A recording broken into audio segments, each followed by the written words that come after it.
honest,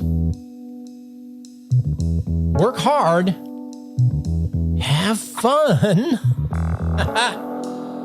be grateful, and pay it forward. Bruce Hale, founder of Discount Tire. Well, hey there, welcome to the show. My name is Roger Whitney. I'm your host. I'm excited you're here. Now, this show is dedicated to helping you not just survive retirement, but have the confidence to lean in and rock retirement. I want to thank Michael, a listener, for that quote. He replied to my 6-Shot Saturday email, and this is a quote that is his guiding light when it comes to legacy. So thanks, Michael. Eileen also replied, and I think we shared a link to my mother's story. I had written an article in Forbes, and her mother had a similar journey of being a single mother in the 70s, and that's a rough time to be a single mom. I guess any time is. But her legacy, the thing that she remembers about her mom is, although her mom liked to live alone after the kids were adults, is that she really loved to have big family Christmases, and that's what Eileen remembers. That is a legacy, so thanks for sharing that, Eileen. If you're not, go to 6shotsaturday.com and sign up for our weekly email where we'll give you a summary of the show, links to any resources we mention, and I also share things I'm using or reading that I think are of interest. And the cool thing about it is you can actually hit reply and it comes directly to me. And so sometimes we can have a little conversation. So that's nice. So you can check that out at 6shotsaturday.com or rogerwhitney.com, either place. So we are talking about legacy, and today we're going to talk about financial legacy. And then next week we'll talk about non-financial legacy and then answer some of your questions. So let's get moving with the show.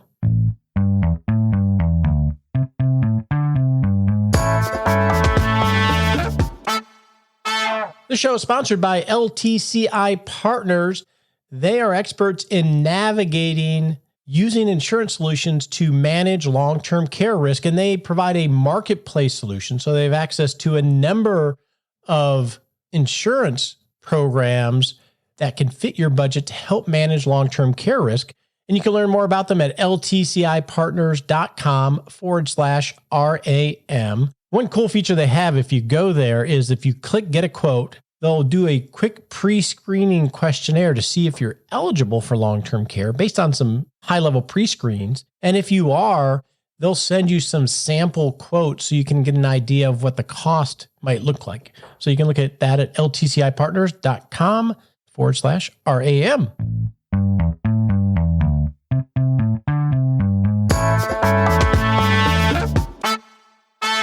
Financial legacy. I want to make a distinction today between estate planning and financial legacy. And we've done so many shows, a month-long theme on estate planning, which is the mechanics, wills and trusts and things like that. Those are important. Those are the tools, the estate planning tools, are to accomplish transferring your assets. This month's series is on legacy, which is not the same as estate planning. And we talked about what a legacy was last week. So what's the issue before the house when we're thinking of financial legacy? Well, here's the deal. You are going to pass away from this earth. So will I. And when we do, we are going to have assets and property, and we may have liabilities. And we have to close the book. Somebody has to close the book on our financial life when we pass. And that's what estate planning does, is the official process of closing that book. But assuming that you have more assets than liabilities, those assets have to go to something or someone. And the court system, through the probate system, or through probate process, spells out how it will be done if you don't have a plan, which is good because we need to do this. We got to close the books because there are a lot of other people living in, and we got to make sure these books get closed. And it determines what is done with your financial assets. And so from a legacy standpoint, when you talk about financial legacy, I don't want to get into the mechanics as much as, okay, we know there's a plan, probate process has one, but you can decide what happens to your assets and property. So that's an opportunity to bless and leave a legacy to others, be it a person or an organization. So who should your assets help once you leave this earth? That's essentially what you're going to have to answer for yourself from a legacy standpoint. Now, if you're married or have a partner, that's easy, right? Usually it's you want the surviving spouse to be financially secure because you were a team while you were alive and you don't want to leave your teammate hanging. If you don't have a spouse, then perhaps it's children from a marriage or children that you have or cousins and nieces and nephews or people that are important to you, and then organizations, charity that is important to you.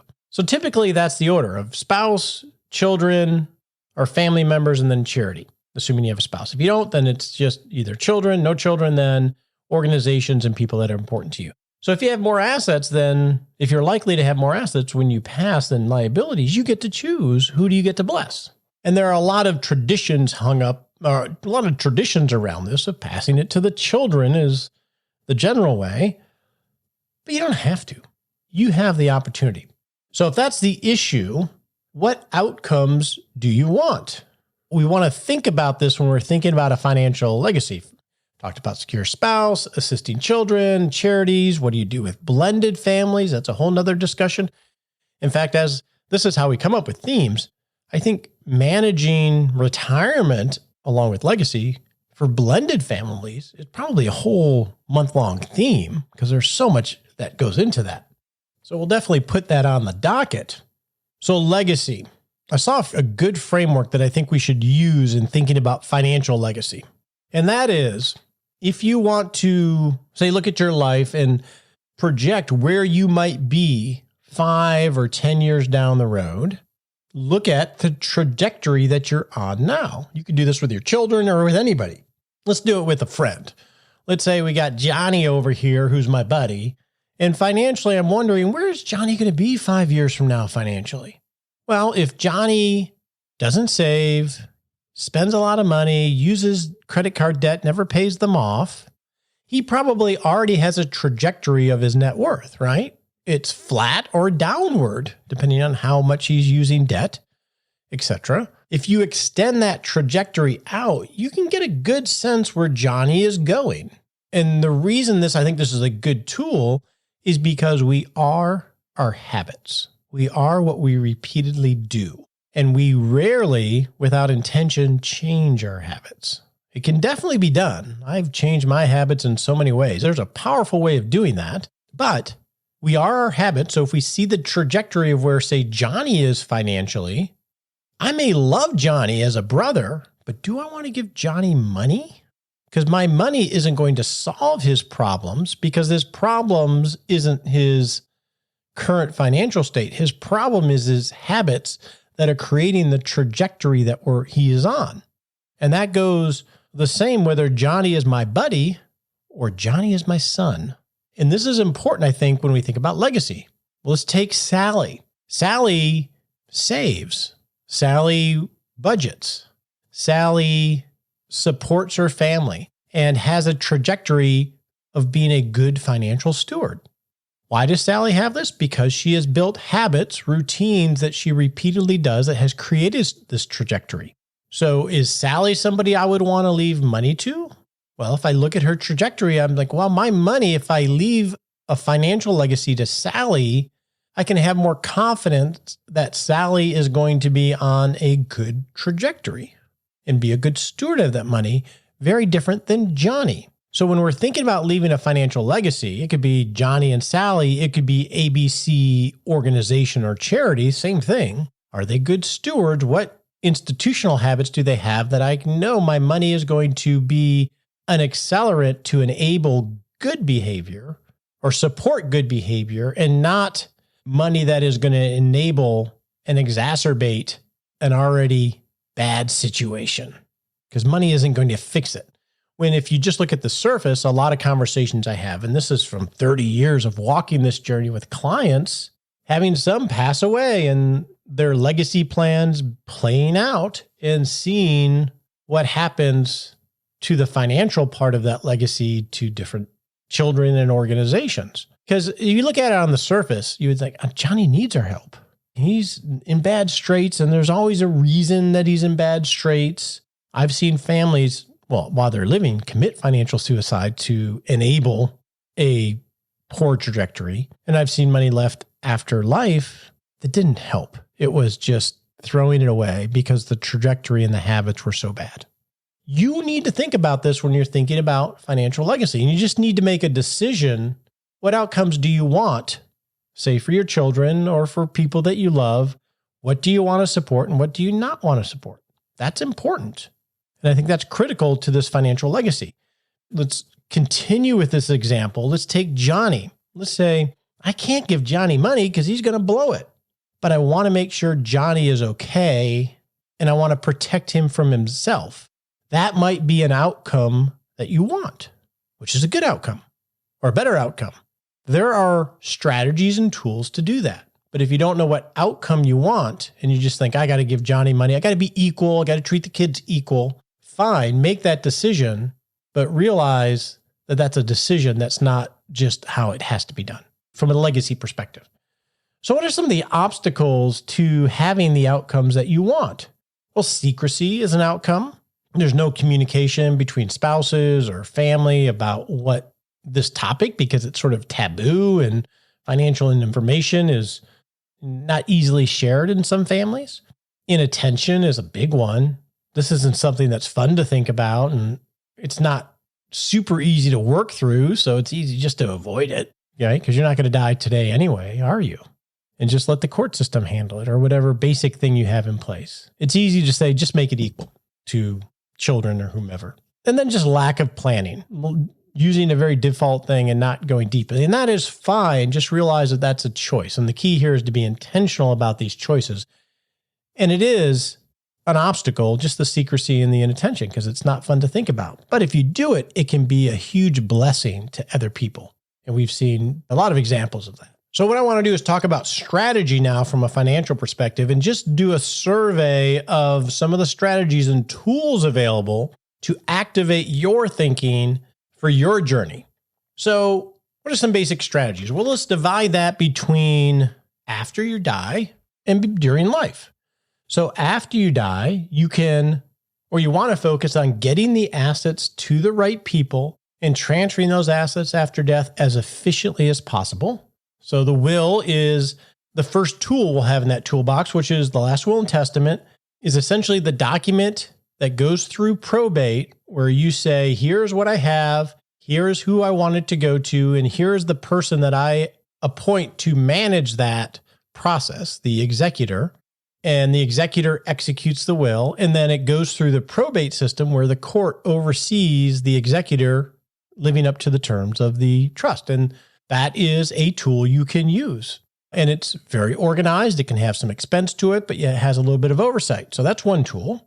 Another tool would be living trusts, which is a revocable trust, revocable living trust, which is essentially a trust that would bypass probate and the will, where you put all of your assets into a living trust. And then within the trust document, it says who gets all the assets and appoints who will manage this trust when you can't manage the trust anymore.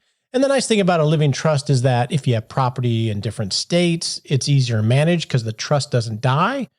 So probate is a lot simpler because the trust doesn't go through probate. So you avoid that cost and you avoid some of the public nature of the probate process. So you have living trusts. And then you have beneficiary designations, which is something I think is very efficient, especially if you have people on and organizations on trajectories that you like from a qualitative standpoint. And that is if you have IRAs and 401ks, and you're probably familiar with this, you can designate who gets that asset when you pass away.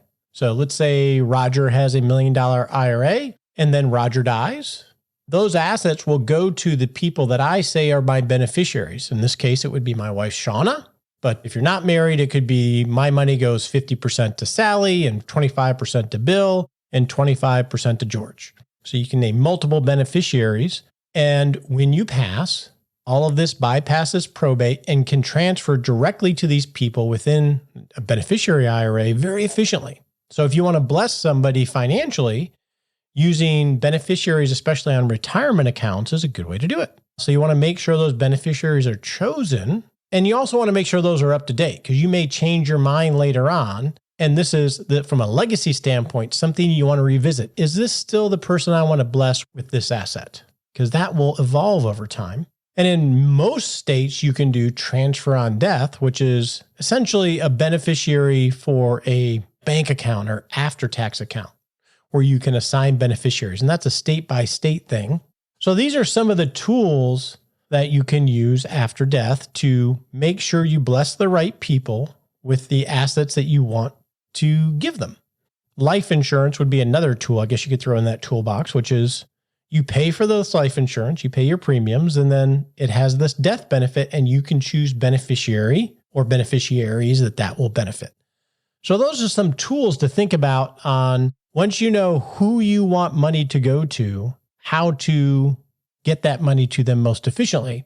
I would say from an organizational standpoint, beneficiaries is going to be the most efficient way to do it. So having things tagged as beneficiaries. Wills are probably one of the least efficient. Living trusts are efficient, especially if you have property in other states, but it has some complication of management.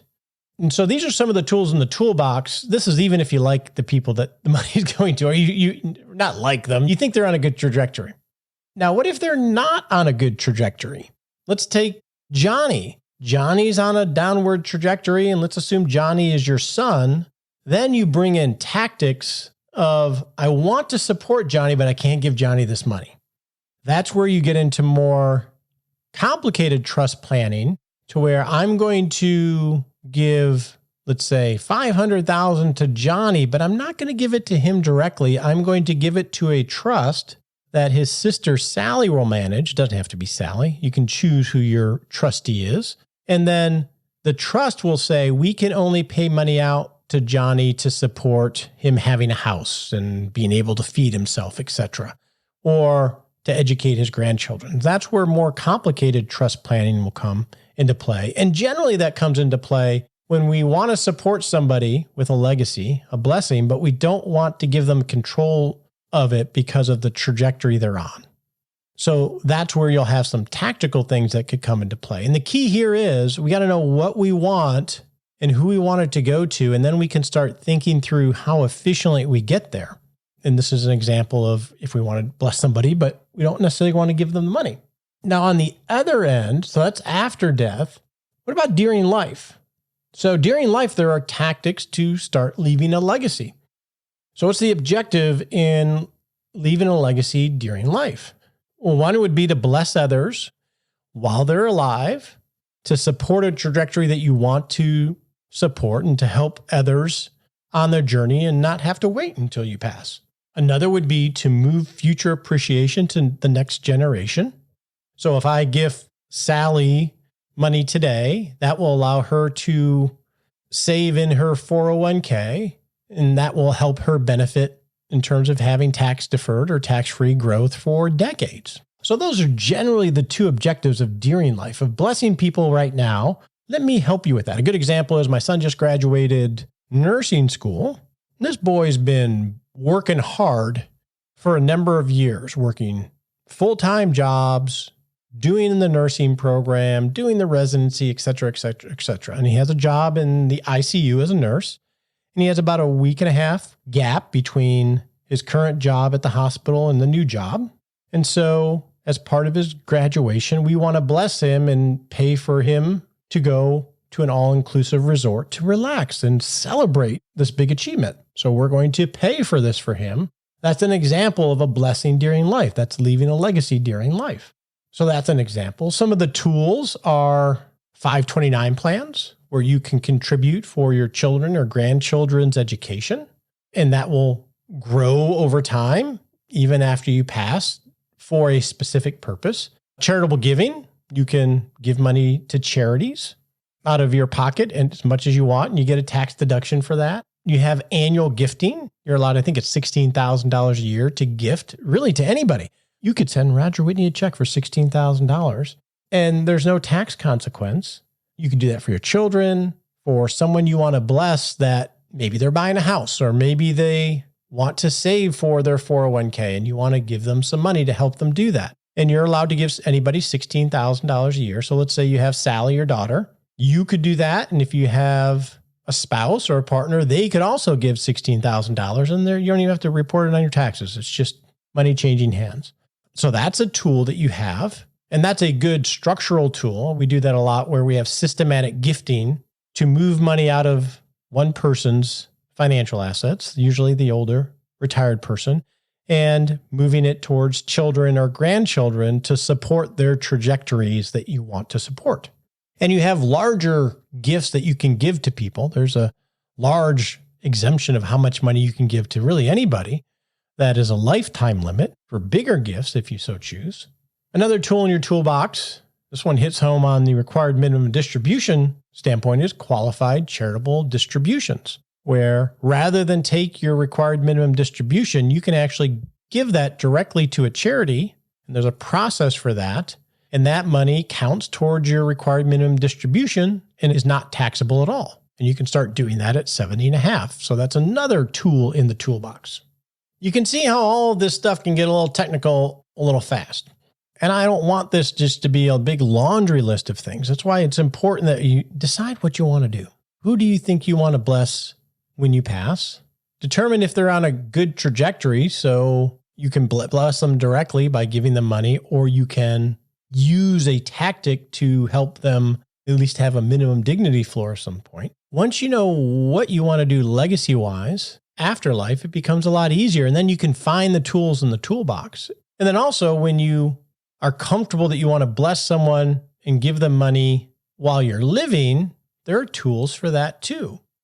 And to feel comfortable doing that, by the way, it's really important you do have a plan of record, because then you can create your what if scenario of, if I give this money to my children on an annual basis, am I still going to be okay? That's a big question, right? Because that's the thing we all worry about. Will I be okay not just now, but when I'm 80? What if I need this money when I'm 80? We're never going to have certainty on that. But if you have a plan of record and some processes and systems in place, you can have a lot more confidence in doing that. Just in the last year, I've done some large charitable gifts with clients, helping them do large charitable gifts. Let me clarify. And that was part of it. If we do this, well, one, we want this organization to have resources now to fuel the trajectory they're on, because we like where they're going and we like what they're doing. And we have these other issues from a tax perspective that we want to deal with. So we can have a win-win here.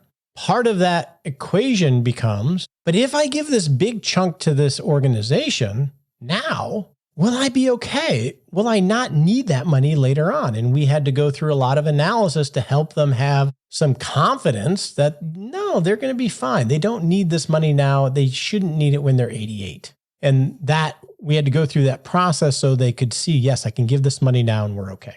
So I want to go through just a couple tactical things just to get your mind thinking about things.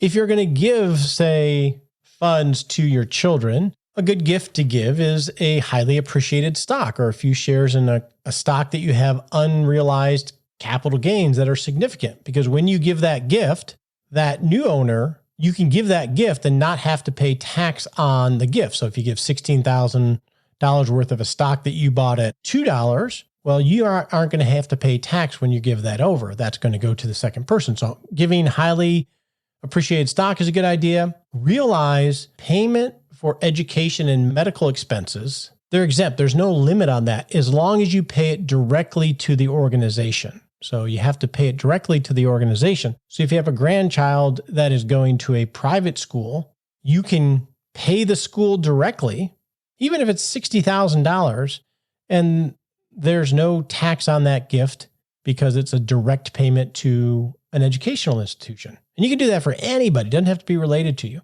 Donor advised funds are a great way to leave a legacy if you want to seed money to a charity and then build a legacy of the family choosing where that money goes. And a quick summary of a donor advised fund is you give money to the donor advised fund, which is essentially a charity. Usually they're managed by a huge firm like a Schwab or a Fidelity or a Vanguard.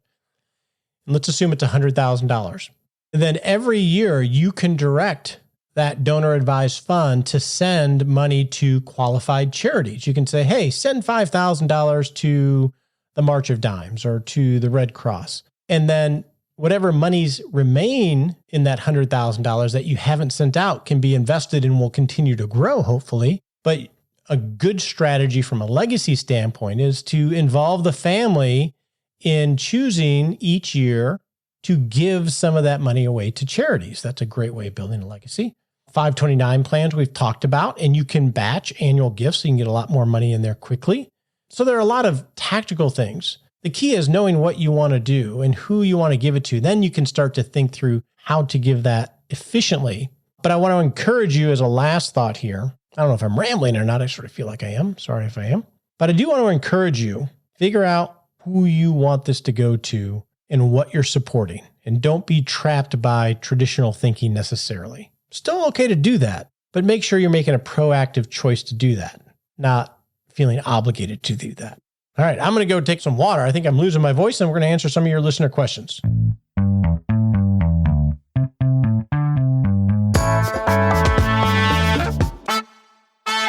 All right, time to answer some of your questions. If you have a question for the show, you can go to rogerwhitney.com/askroger.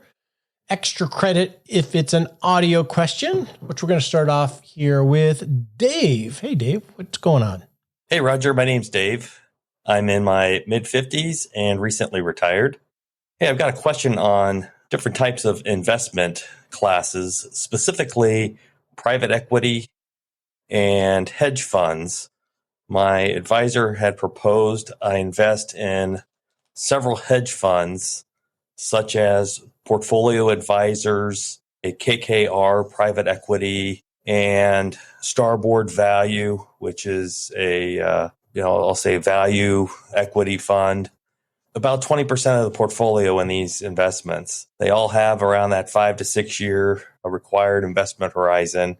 They come with some hefty, say 2% fees to get into them with really proven historical returns. Looking at the market right now with the overall market so high, it seems like not a bad idea to invest in funds potentially like this that either hedge to the downside or are looking at value plays on the private equity. Just curious. Appreciate your thoughts, Roger. Keep up the good work. That's a really good question, Dave. And there definitely are a lot of private equity and hedge funds out there to choose from, and they are pretty enticing at times. Pretty cool looking, right? The bling of investment management, I'll call it. So let's define our terms of what we're talking about here. So what's a private equity fund? So that's very different than a hedge fund. So a private equity fund is going to typically have a longer time horizon of 7 to 10 years, and they're sold to a limited number of people, and generally they're very illiquid. Once you're in, you're in. And what they do is they buy equity, sometimes debt, in private companies and come on, sometimes in a management role, to help that company grow quickly to get to either being purchased or going public. So they try to identify early companies that they can put money into. And sometimes private equity funds are generalists. Sometimes they're very niche, like technology private equity or healthcare private equity. And there's initially a buy-up phase. So let's say I'm going to buy a private equity fund and I commit $200,000. Well, a lot of times these funds will raise money, but they won't have the investments yet. So they'll get you'll commit to $200,000, and then they'll have what they call capital calls saying, okay, we found this company that we're going to buy, so we need $50,000 of the $200,000 now. So you're not necessarily giving them the whole $200,000 up front. And the idea is that they're very good at finding good companies and then helping those companies bloom into something bigger. And then a hedge fund is really the junk drawer of investments. So junk drawer, they're not necessarily junk, although that could be argued, meaning that it's just this stuff in there. A hedge fund can be all sorts of things and have all sorts of strategies. So it's not a homogeneous structure. And generally, as you noted, hedge funds, as well as private equity funds, can have significant cost involved. 2% of assets under management, plus taking typically 20% of the profits along the way. Both of these products generally have limited liquidity, more so private equity funds, meaning that if I invest my $200,000, I can't really get it out until they have an event or a tender offer for me to get my money back based on the value of the portfolio. Hedge funds, especially nowadays, even have some that trade like normal mutual funds, can be much more liquid, but traditionally hedge funds were the same way, where the money was locked in, generally because hedge funds can use very sophisticated strategies that aren't easy to unwind, and they don't want to have to manage liquidity to pay somebody back just because they want to buy a car. So generally, they're locked in, and a lot of times the sell is that, hey, because it's illiquid, it allows the investor, the manager, to be more patient and do certain things that they can't do if it could be bought and sold every day. So that's what we're talking about here, Dave. So are they worth having in your portfolio? You said your advisor is suggesting 20%. And that brings up a good issue, because when you're building an overall asset allocation in a portfolio, the attraction to hedge funds and private equity is that, in theory, they can be very uncorrelated to other markets. They're not going to move up and down in value on a day-to-day basis like, say, the S&P 500. And so they are diversifiers. They give you more diversification. That can be true at times. But the problem with hedge funds, which are buying companies, private equities, which are buying companies, just like stocks, they're just private, and hedge funds that are using all sorts of techniques, whether it's a long short fund where they own companies they like and they short sell companies they don't like. So if they're right on both bets, they can make money when the bad companies go down and the good companies go up, but they're still investing in stocks. So I think during good times, they can be diversifiers. The question becomes during bad times, when there's a lot of stress under markets and valuations of companies, that's when we really want the diversification. And if you think of a private equity company or private equity fund, if stocks are being devalued because of interest rates rising, that's going to affect the valuation of private equity too. So there's some question as to whether you're getting as much good diversification as you want. But that aside, is it appropriate for you? I have no idea. Obviously, I'm not your advisor. I like to keep things not simplistic, but keep them as simple as they can be and focus on what we're actually trying to accomplish. And in my vernacular, that's rocking retirement, the outcome of using the assets.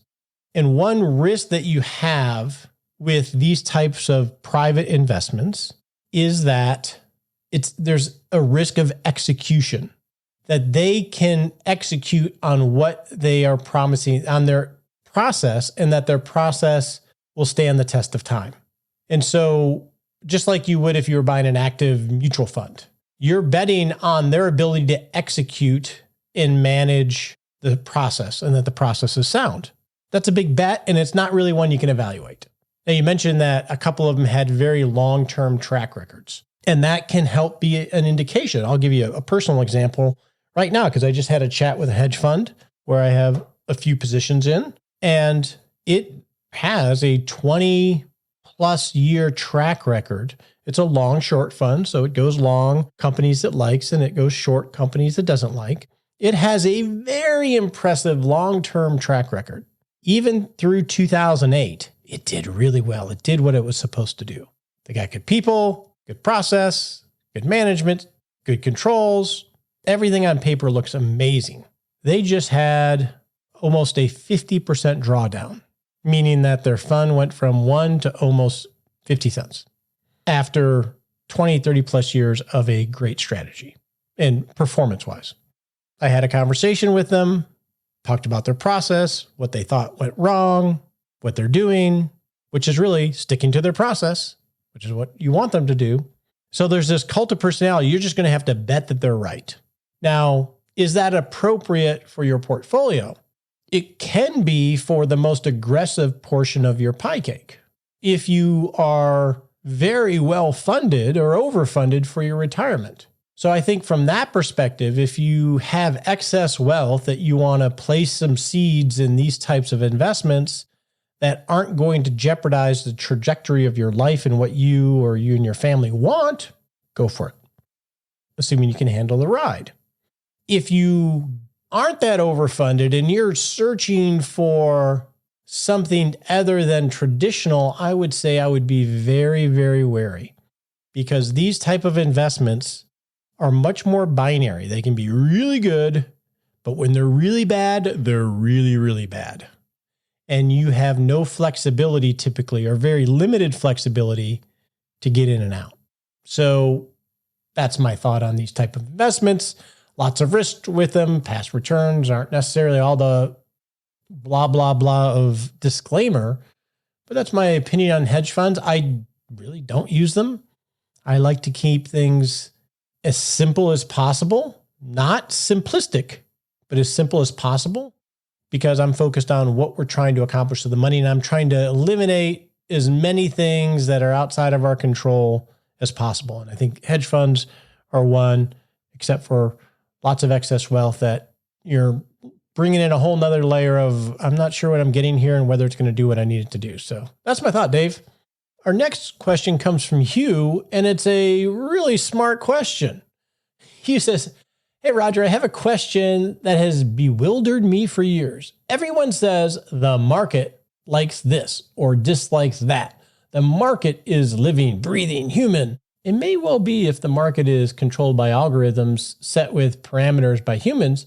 I guess my point is the garden variety retirement saver like myself would not react every time something positive or negative occurs. Can you explain who or what exactly is the market? That is such an obvious and wise question.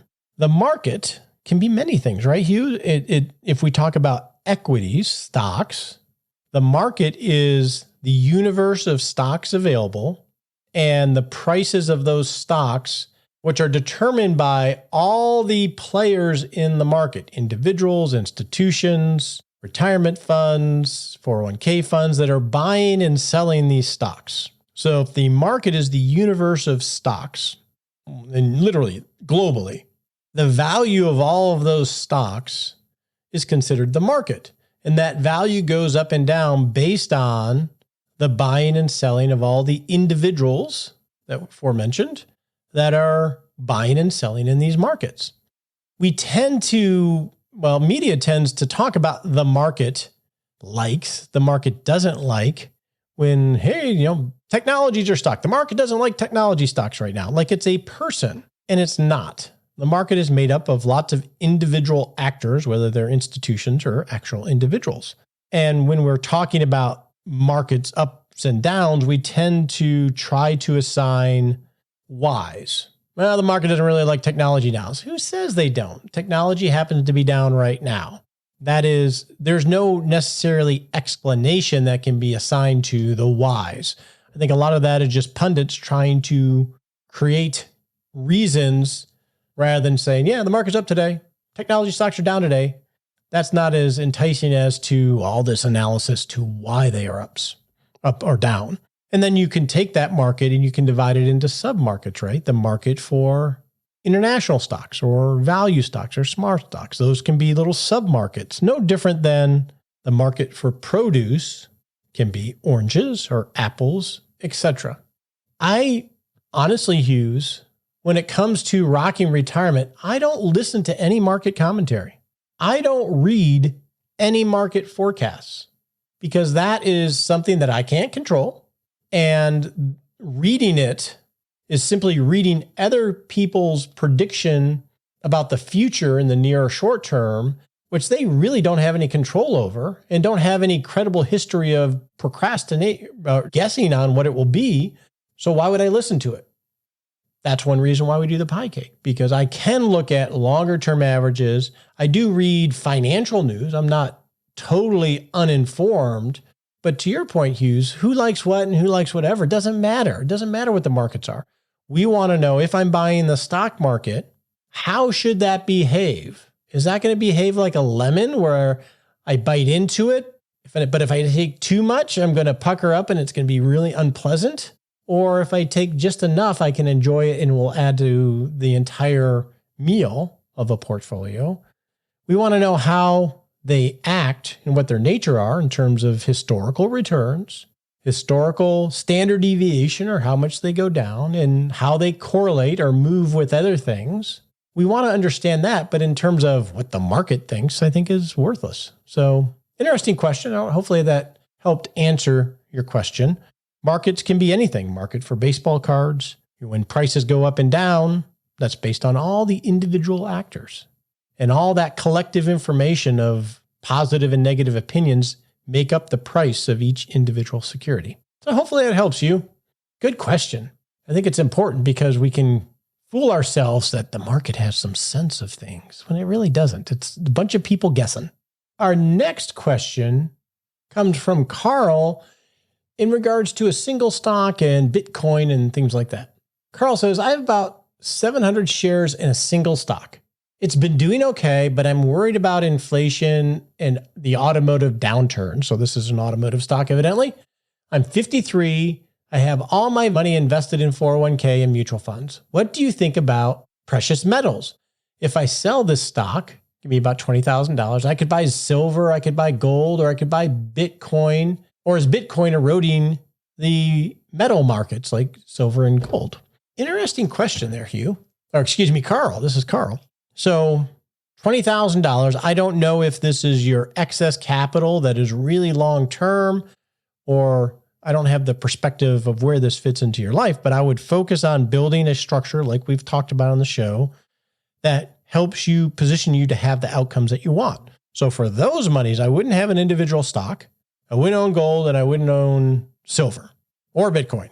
I would build a plan that you thought through that puts you in a position to try to achieve your life outcomes.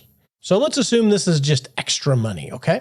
So gold and silver traditionally have been thought as inflation hedges. And so now that we're worried about inflation again, gold and silver have been acting differently because this has at least traditionally been a store of wealth due to its limited resource and some of its economic value.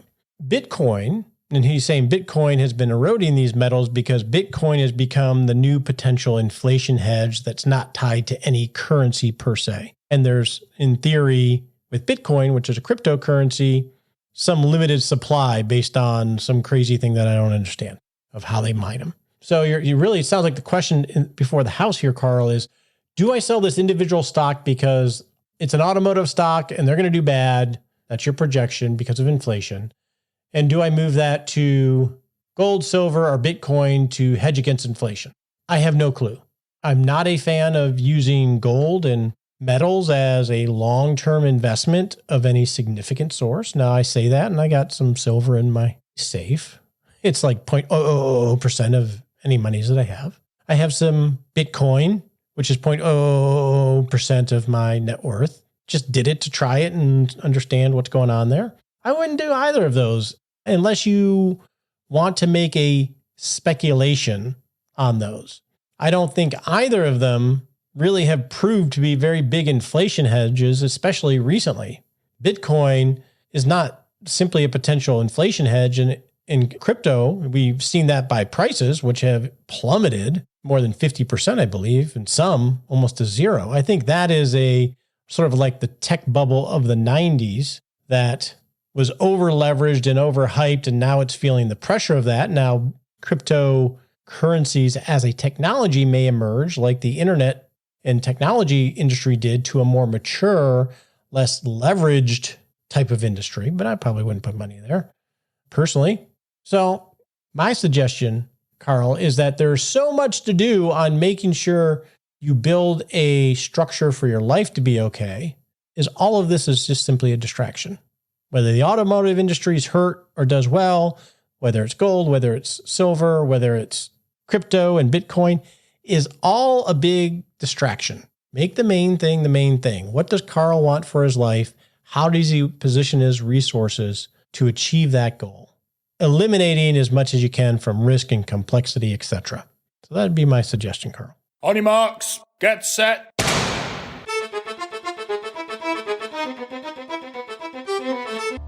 And we're off to set a little baby step we can take in the next 7 days, but not just to rock retirement, but rock life.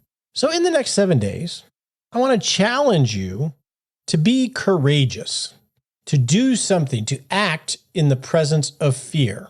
That could be in sticking to your investment plan. That could be into having an uncomfortable conversation that you know you need to have that will lead to a better place. We'll never have this absence of fear all over lots of things. And the key is for us to have that courage to act in the presence of fear. And the fear is always much bigger than the thing. Not always, typically, right? So I just want to challenge you to be a little bit courageous this week in whatever way you think you need to be.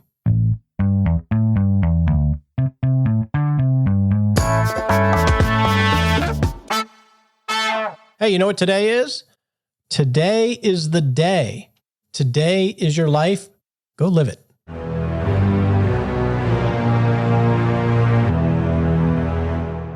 Hey, it's time for that all-important disclaimer. We so appreciate you listening to the show and love your questions and love the teaching that we're able to provide here. And actually, it helps us too. But remember, you're not our clients. Not love it if you took advice from us on the show. We would not love it if you took advice from us on the show. Realize it's helpful in education. Talk to your legal advisor, your tax advisor, or your financial advisor before you make any decisions. We appreciate you joining us today for this episode of Retirement Answer Man. Be sure to visit rogerwhitney.com/answers to access the Retirement Answer Library with over 30 checklists to help you make the most of the only life you have. Remember, you have more power than you realize to create an amazing life starting today with Retirement Answer Man. The opinions voiced in this material are for general information only and are not intended to provide specific advice or recommendations for any individual. All performance referenced is historical and no guarantee of future results. All indices are unmanaged and may not be invested into directly. Have a wonderful day.